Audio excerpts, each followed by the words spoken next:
아주 어마어마한 내수 시장이 있기 때문에 우리가 중국 업체들을 그렇게 만만히 볼 수 있을까 하는 생각이. 그러면 민간 투자 70%는 중국한테 맡겨놓고 우리가 30%를 겨냥하면 되지 않느냐, 뭐 이런 시각이 있을 수 있습니다. 그런데 제가 중국이라면 70% 투자하니까 그 30%도 내가 할게 이러지 않겠나. 네, 박종훈의 경제한방 사우디 현지 법인장을 지내신 박인식 전문위원과 함께하고 있는데요. 이 네옴시티가 본격 조성에 들어가는데, 근데 이미 우리가 이제 일부에서 살펴봤지만 사우디 재정 상황을 짚어보니까 이게 네옴시티 정말 제대로 될까? 이런 의문들이 좀 생깁니다. 자, 네옴시티만 나오면 처음에는 막 이 환상적으로 막 그려지다가 요즘에는 이거 진짜 되겠어? 라는 쪽으로 보는 시각이 점점 생기고 있습니다. 어떻게 보십니까? 저는 이제 기술자입니다. 원래가 이제 엔지니어인데, 저는 이제 엔지니어들이 이 사업에 대해서 어떻게 판단하는가를 이제 열심히 챙겨봤는데, 엔지니어 중에 이 사업을 긍정적으로 보는 분은 제가 못 봤습니다. 사우디가 그런 정책을 펼쳐야 하는 당위성이나 왕세자의 의지를 보고 이제 성공 가능성을 점치는 분들이 있는데, 저는 그 기술적인 관점에서 문제를 지적하시는 분들이 지적하는 거 말고 몇 가지 또 이제 제 나름대로 궁금한 것이 있는데, 첫째는 결국 민간 투자 사업인데요. 그 사업이 성공하려면 투자금을 회수해야 되는데 과연 그 투자금 회수하는 게 가능하겠나. 왜 그러냐면 아시다시피 이 네옴의 중심 및 주축이 되는 더 라인이라는 건물은 높이가 500m입니다. 잠실에 있는 롯데타워가 550m인데요. 그거보다 약간 낮은 정도입니다. 초고층 건물이죠. 뭐 층수로 따지면 한 120층 정도 되지 않을까 하는데, 일반적으로 초고층 건물의 건축비가 우리나라 20층 아파트 짓는 건축비 한 서너 배가 된다고 합니다. 그 건축비가 많이 들어가겠죠. 그 다음에 이제 170km를 20분 만에 주파하는 하이퍼루프를 두는 것처럼 최첨단의 모든 시설이 들어갑니다. 그러면 그것도 또한 원가로 들어가지 않겠습니까? 그만큼 분양가가 높아져야 할 것이고, 그런데 사우디 국민의 그 인당 GDP가 저희보다 상당히 낮습니다. 저희는 지금 35,000불 정도 수준인데, 그 사우디 뭐 1인당 GDP는 지금 24,000불, 5,000불 요 정도 수준입니다. 물론 사우디의 3분의 1이 저소득 그 외국인들이 3분의 1 차지하고 있기 때문에 사우디 국민에 대한 뭐 인당 GDP를 따로 떼어서 계산한다면 그보다 좀 높아지긴 해도, 그런 상황에서 과연 그렇게 고가의 주택을 과연 돈을 내고 들어갈 수가 있겠는가 하는 문제가 있고요. 또 하나는 이제 사우디의 특색이 집이 굉장히 넓습니다. 워낙 땅이 이제 넓기 때문에 집을 넓게 가져가는 것도 있지만, 거기는 이슬람 문화가 남녀가 굉장히 유별하거든요. 그래서 사우디 일반 가정에 들어가면 문이 두 개입니다. 그 가족이 들어가는 문과 손님이 들어가는 문이 있어서 완전히 그 공간이 나눠져 있거든요. 그래서 우리나라는 지금 국민주택 규모가 85평방미터인데 사우디 주택부에서 규정하고 있는 국민주택은 180평방미터입니다. 그러니까 한 60평 정도 되거든요. 그러니까 평당 건축비도 서울의 아파트보다 훨씬 높은 상황이 될 것이고, 뭐 땅값을 치지 않는다고 해도 굉장한 부자들이나 들어갈 수 있는데, 우리나라보다 소득이 낮은 국가에서 과연 그 900만이라는 인구를 채울 수 있겠는가 하는 문제가 있고요. 또 900만이 들어간다고 하면 3,500만 중에서 사우디 내국인이 한 2,200만 정도 되는데 900만이면 40% 정도 되거든요. 40%가 그리로 이주하고 나면 남는 집들이 있지 않겠습니까? 그 남는 집들은 어떻게 처리할 것인가, 뭐 이런 것도 있고, 그래서 결국은 이제 외국인으로 상당 부분이 채워져야 되는데, 그 외국인으로 채워진다고 하면 외국인들이 거기 와서 살아야 될 이유가 있어야 되지 않겠습니까? 물론 뭐 해양 리조트인 신달라도 있고, 뭐 산악 리조트, 뭐 트로제나라는 것도 있고, 옥사곤이라는 산업 시설도 있는데, 지난달에 이제 그 동대문 DDP에서 이제 네옴 전시회가 있어서 가봤는데, 뭐 네옴 홈페이지에 들어가서 봐도 굉장히 화려하게 뭔가 계획이 있다고는 돼 있는데, 손에 잡히게 구체화되어 있는 어떤 먹거리는 사실 잘 보이지가 않았습니다. 그리고 DDP에 가서 제가 이제 유심히 그 부분을 지켜봤는데 그런 설명이 없어요. 물론 국가적인 운명을 건 이제 국가적인 사업이니까 당연히 그 부분에 대한 검토가 있었겠지만, 우리가 이제 신도시를 먼저 개발한다고 하면 그 얘기부터 먼저 하잖아요. 이것이 행정도시냐, 뭐 IT 도시냐, 뭐 이런 식으로 하는데 최첨단 도시라는 말은 있는데 구체적으로 그 최첨단 도시를 뭘로 운영을 하고 거기 있는 사람들이 뭘로 먹고 살 것인가 하는 데 대한 설명은 최첨단 도시라는 설명에 비해서 굉장히 적습니다. 그렇다면 이제 내국인도 들어갈 상황이 되지가 않고 외국인이 들어가서 살 만한 유인도 그다지 없어 보여서 저는 오히려 이제 기술적인 문제뿐 아니라 그런 것도 굉장히 중요한 포인트가 되지 않을까 이렇게 생각을 합니다. 그래서 그런지 이게 사실은 이 사우디가 워낙 돈이 많아서 뭔가 해외에 막 투자하고 뭐 이런 걸 우리는 이제 기대했다가 우리가 사우디 돈을 기대했다가 거꾸로 사우디가 아시아 국가들 야 돈 많으니까 우리에 투자해라 뭐 이런 느낌이란 말이죠. 지금 그래서 현실적으로 자금줄 역할을 할 수 있는 그런 나라가 존재할 수 있는 건지 사우디는 지금 자기 네옴시티에 투자해달라는 거죠? 그렇습니다. 네, 그렇죠. 그리고 사우디가 이제 지난번에 이란과 화해할 때 그 중국이 중간에서 다리를 놓은 모양이 돼서 이제 해서 중국의 역할이 이제 중동에서 점점 늘어나고 있지 않습니까? 사실 중국이 이렇게 이제 대국으로 나가기 위해서는 무엇보다 에너지 확보가 아주 중요한 요소인데 저는 그동안에 이제 중국이 중동에다 관심을 두고 있는 것의 첫 번째 목표가 에너지를 안정적으로 확보하는 데 있다고 저는 이제 그렇게 생각하고 있었습니다. 요즘에 이제 중국과 부쩍 가까워진 보도도 많이 나오고 있고 그래서 중국이 이 시장을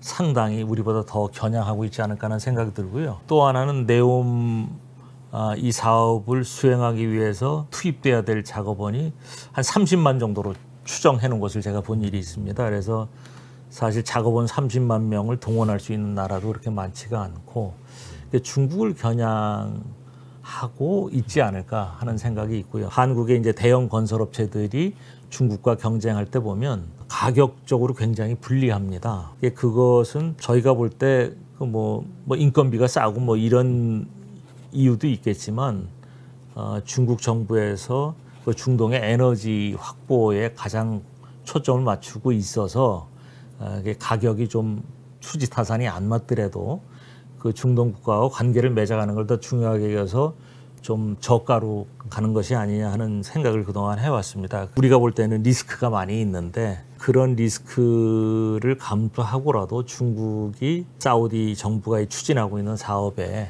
참여하려고 들지 않을까, 굉장히 이제 관심을 기울이고 있지 않을까 저는 그렇게 생각을 합니다. 그래서 가끔 이제 네옴시티 같은 이런 엄청난 건설 사업 나올 때마다 우리나라가 여기에 뭐 우리도 건설에 특화된 나라니 여기서 뭔가 큰 이익을 얻을 수 있지 않을까 이런 얘기들이 자꾸 나오는데 네옴시티 구조를 보면 이게 사우디 돈이 아니라 남의 나라 돈 유치하려고 그러고 그렇죠. 또 여기에 중국이 적극적으로 뛰어든다 그러고 우리가 네옴시티에서 뭘 어떻게 좀 해볼 수 있는 어떤 좀 여지가 좀 작은 것 같아요. 근데 제가 그 13년 동안 사우디에서 일하면서 처음에 제가 2009년에 이제 부임할 때만 해도 기술력에서는 우리가 앞선다고 생각을 했었습니다. 저희 회사가 그 고속철도를 우리나라 경부고속철도 시범 구간을 설계한 회사라서 굉장히 그 부분에선 앞섰다고 생각을 해서 사실 사우디에 가서 이제 고속철도를 우리가 좀 참여할 수 있지 않을까 기대를 했었는데 2009년만 해도 중국의 고속철도망이 별로 없었습니다. 그런데 지금 제가 대충 계산한 거로는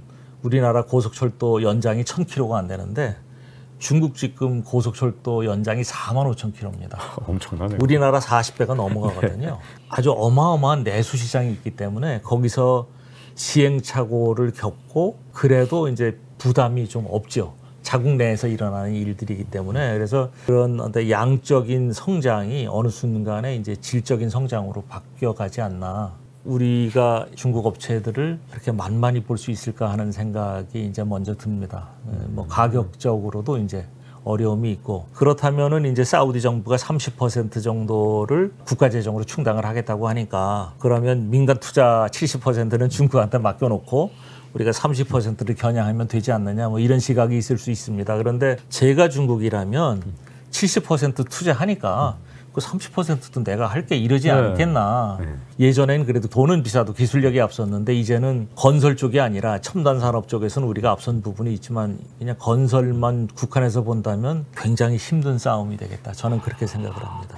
이 사우디에서 그러면 우리가 뭐 좀 차별할 수 있는 그런 분야가 있다든가 뭐 아니면 중국과는 다른 강점이 그래도 남아있는 게 있다든가 그런 것들은 어떤 게 있을까요? 이제 우리나라가 가지고 있는 강점이 이제 옛날에는 이제 근면성실하다는 게 있었죠. 근면성실하다는 게 있었고 지금은 이제 거기에 기술력까지 더해졌는데 건설 분야에 있어서는 말씀드린 대로 기술력 격차가 이제 많이 좁혀졌다고 생각을 하고 그런데 우리가 이제 일반적으로 잘 알려지지 않은 강점이 하나 있는 게 우리나라 발주자 친화적이라고 할까요? 순종적이라고 할까요? 우리는 이제 갑을 문화가 있지 않습니까? 그래서 갑이 얘기를 하면 조금 무리하더라도 어떻게 해서든 수용하려고 하는데 제가 사우디에서 일하면서 겪은 거는 거기는 갑과 을이 철저하게 대등합니다. 한국 기업과 일을 해본 발주처들은 한국 기업이 얼마나 자기네 의도대로 잘 따라와 주는지를 잘 압니다. 그래서 많이 이제 경험을 한 분들은 한국 기업을 선호를 하죠. 그런데 이제 투자라든가 뭐 가격이라든가 이런 면에서 우리가 불리한데 일을 이루어 나가는 태도 또 그리고 굉장히 큰 강점 중에 하나가 공기를 지킨다는 겁니다. 사우디에서는 이제 공기가 늘어나는 일들이 굉장히 많은데 한국 기업은 발주처가 요구하는 것들을 성실하고 충실하게 잘 따라주면서 또 기간까지 맞춰주는 그런 강점이 있죠. 네. 자 그럼 우리나라 강점은 좀 살펴봤는데 또 하나 궁금한 건 사우디가 앞으로도 뭔가 기회의 땅이 계속 될 수 있는 건지 아니 지금도 사실 이 현재 유가 수준에서 간신히 이제 국가 재정을 꾸려가는 수준이라면 아니 앞으로 이제 석유 안 쓰는 세상, 덜 쓰는 세상, 뭐 안 쓰지 않겠지만 훨씬 덜 쓰는 세상으로 접어들게 되면 이거 점점 기회의 땅이 아니라 좀 문이 닫히는 땅이 되는 거 아니냐 이런 얘기도 있거든요. 이제 사우디의 이제 산업을 크게 둘로 나눠서 생각을 하는 게 좋을 것 같습니다. 석유화학 쪽의 산업과 이제 다른 산업을 나누어 하는데 석유화학 사업 말고 다른 쪽의 사업은 이제 굉장히 재정도 지금 우리가 생각하는 것만큼 그렇게 충분하지가 않고 이래서 과연 거기가 기회의 땅이 될 수 있겠느냐는 이제 지적이 있을 수 있습니다. 그런데 저는 이제 그 건설 쪽에서 평생 일을 했기 때문에 건설 쪽에 이제 시야를 좁혀서 생각을 해본다면 건설 산업은 선진국으로 갈수록 사양 산업일 수밖에 없습니다. 수요가 다 찼기 때문에. 그래서 선진국에서 뭔가 기회를 찾기란 굉장히 어렵습니다. 그나마 이제 개발도상국 이렇게 막 건설 수요가 많은 나라 가서 일을 할 수밖에 없는데 그런 면에서 볼 때 사우디보다 더 역동적인 시장은 없습니다. 그러니까 재정적인 문제가 있더라도 거기가 분명히 활기 있게 움직이는 시장은 맞고 또 그리고 이제 건설에 치중해야 된 나라 중에서는 그래도 그 중에 돈이 많은 나라에 속합니다. 여기가 저희로서는 뭐 놓칠 수가 없는 시장이죠. 네. 그 사우디 어쨌든 우리 입장에서 이제 기회의 땅이 될 수 있다면 사우디가 갖고 있는 여러 가지 뭐 법 체계도 있고 문화도 좀 다르고 그래서 주의될 점이 있다면 어떤 게 좀 있을까요? 사우디가 이제 이슬람의 종주국이라고 자처를 합니다. 물론 이제 주변 국가 중에서 사우디가 이슬람의 종주국이라고 인정을 안 하는 나라도 있긴 한데 이슬람의 영향에서 자유롭기가 쉽지가 않죠. 여러 가지 금기가 있습니다. 최근에 이제 2020년인가에 사우디가 이제 개천절을 우리로 말하자면 개천절 같은 내셔널 데이가 있었는데 파운딩 데이라는 개천절을 하나 또 만들었습니다. 그게 무슨 뜻이냐면 사우디는 이슬람이라는 종교 세력과 이제 사우드 왕가가 만나서 세운 나라인데 그거를 부정하는 거거든요. 그러니까 지금 현재 있는 개천절은 그 두 세력이 만나서 나라를 세운 것을 기념하는 나라인데 새로 만든 개천절은 사우디 왕가가 사우디를 세운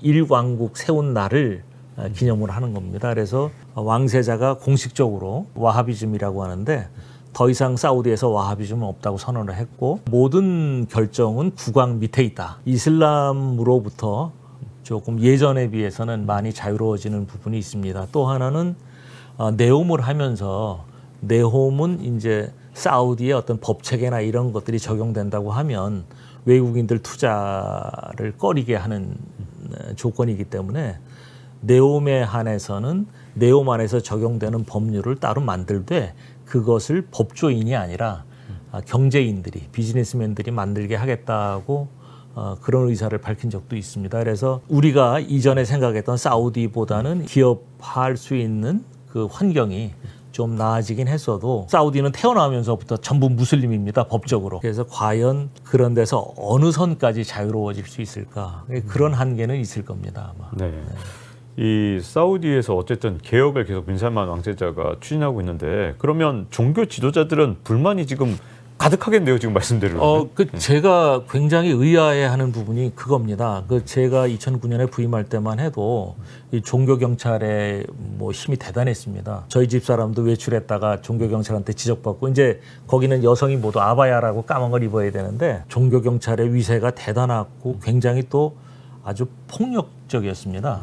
그런데 2016년에 왕세자 명령으로 종교경찰이 해산이 됐어요. 뭐 79년부터 이렇게 이제 그 종교경찰이 이제 세력을 갖게 됐는데 수십 년 동안 그 사우디 모든 사회를 지배해오던 그 종교경찰이라는 세력이 그 왕세자의 명령 하나로 그렇게 없어질 수 있을까 했는데 정말 거짓말처럼 없어졌어요. 그리고 이제 사우디가 워낙이 언론의 자유가 없습니다. 거기는 이제 신문들이 있는 게 뭐 정부 기관지라고 해도 차이가 없을 정도로 이제 제한된 것만 발표를 해서 그렇긴 한데 뭐 일단 언론에는 종교 세력의 뭐 어떤 반발이나 이런 것들이 보도되는 게 전혀 없었고 뭐 제 주변에 있는 사람들한테 들어보거나 사회적으로 느끼는 분위기도 종교 세력의 반발이 뭐 적은 게 아니라 거의 없는 거예요. 그래서 제가 거기서 뭐 10년 넘게 살아온 사람의 관점에서 볼 때는 놀랄 정도로 반발이 없다. 그게 이제 제가 본 거가 그렇습니다. 네. 이 마지막으로 좀 사우디의 어떤 개혁과 새로운 어떤 미래를 찾으려는 그 빈 살만 왕세자의 꿈 네. 이루어질까요? 잘 어떻게 보십니까? 전 이루어졌으면 좋겠습니다. 그래야 많은 사람들이 편안해질 텐데 이렇게 이제 사우디 왕세자가 그 이런 좀 전시 행정적인 이런 사업에 치중하는 이유가 짐작이 안 가는 건 아닙니다. 자기 이미지 개선하고 싶은 것도 있고 또 외국인들을 유치하기 위해서는 지금까지 좀 폭압적이고 부정적인 이미지를 좀 바꿔봐야 되는 것도 이해가 가는데 위험 요소가 많은 사업들보다는 사우디가 지금보다 훨씬 잘할 수 있는 것들이 많거든요. 지금 네옴 사업을 추진하면서 뭐 수소 사업도 한다고 하는데 그런 것들은 사우디가 굉장히 경쟁력이 있는 부분들인데 뭐 IT 산업이라든가 뭐 석유화학에서 파생될 수 있는 사업들 같은 걸로 하면 굉장한 영향력을 유지할 수 있을 것 같은데 좀 그 부분이 좀 아쉽죠. 그래서 제가 볼 때는 지금 이 방향이라면 왕세자가 그리는 그림이 나오기는 좀 어렵지 않을까. 좀 방향을 전환하면 더 잘 될 것 같은데 뭐 그런 생각은 있습니다. 네. 네. 자, 이렇게 네옴시티 중심으로 해서 사우디의 미래 산업 그리고 사우디의 사업 환경에 대해서 알아봤습니다. 박인식 전문위원과 함께했고요. 박종의 경제한방 이제 마칠 시간이 됐습니다. 다음 시간에 뵙도록 하겠습니다. 감사합니다. 예, 감사합니다.